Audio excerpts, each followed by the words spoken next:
If we were putting together a kitchen, we need both a stove and a fridge. They're different, but they're equally valuable. In fact, their differences work together for a common goal. The same is true with masculinity and femininity. Though men and women are equally valuable, they still have different functions which work together for a common goal. A vicious circle is a process that comes back and feeds on itself. God has designed the roles of men and women to be a vicious circle. Like we said last time, a man that is a caring leader will inspire his wife to be a submissive enabler, and a wife that is a submissive enabler will motivate her husband to be a caring leader. The opposite is true as well. If a man is a selfish jerk, his wife won't be motivated to submit to him, but will probably nag him. This in turn will only reinforce the man's selfishness. The same cycle occurs in just about all aspects of masculinity and femininity, including today's topic. When you think of a man's man, you probably think of somebody strong, like Rambo, who can protect others. This is good as far as it goes. It just doesn't go far enough.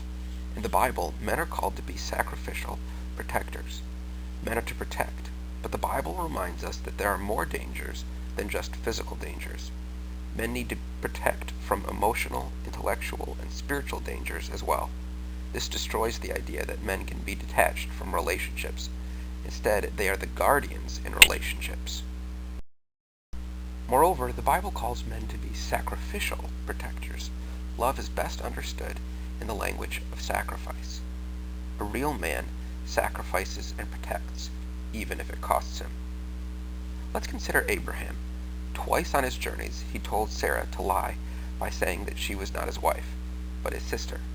This was done because he feared others might kill him to take his wife. Twice Abraham let Sarah be taken as another man's wife because he fears for his own life. He is a bad example of being a sacrificial protector. In contrast, consider Boaz. Boaz tells his servants to leave extras for Ruth, and eventually rescues Ruth and her mother-in-law Naomi from poverty. Unlike his cowardly relative, he is willing to marry Ruth, even though it means his children will be counted for Naomi's family line instead of his own. He is a very good example of being a sacrificial protector. Let's say you're incredibly busy with school and work, but you come home and see that the dishes are not done, and this happens day after day because your wife is equally busy. What does a sacrificial protector do? He does the dishes, even though all he wants to do is come home and crash. And there are lots of ways to implement this idea. We just need to look for them. Just like strength is naturally associated with masculinity, so beauty is an obvious part of femininity. The world recognizes that. We all recognize that. Again, the concept is good as far as it goes. It just doesn't go far enough. A woman needs to be beautiful all around, not just physically. A woman who has a lot of makeup on but is ugly inwardly is not beautiful and not feminine. The Bible reminds us that spiritual beauty is more lasting and far more significant than physical beauty. So, women, let's say you think spiritual beauty is 3 times more important than physical beauty.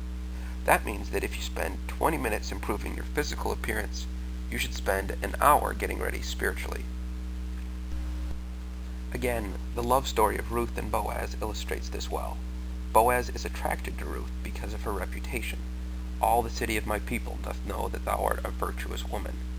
Her willingness to leave her home country to stick with and help Naomi truly impresses Boaz, not her girlish figure. But you'll notice my description of femininity here is that of a beautiful keeper. Women like to beautify themselves and the space around them. The Bible agrees that women are to build or keep their home. But just like the previous points, make sure that you take this far enough. A home is more than clean floors, potpourri, and flowers. It's the environment as a whole. Femininity is like a sweet fragrance that fills the room, making everything wonderful. Some girls are so graciously pleasant that it's a joy to have them around. Others are snobbish and contentious and put everyone in a bad mood. I agree with Solomon. I'd rather be in a one-bedroom apartment with a pleasant woman than in a mansion with a mood destroyer.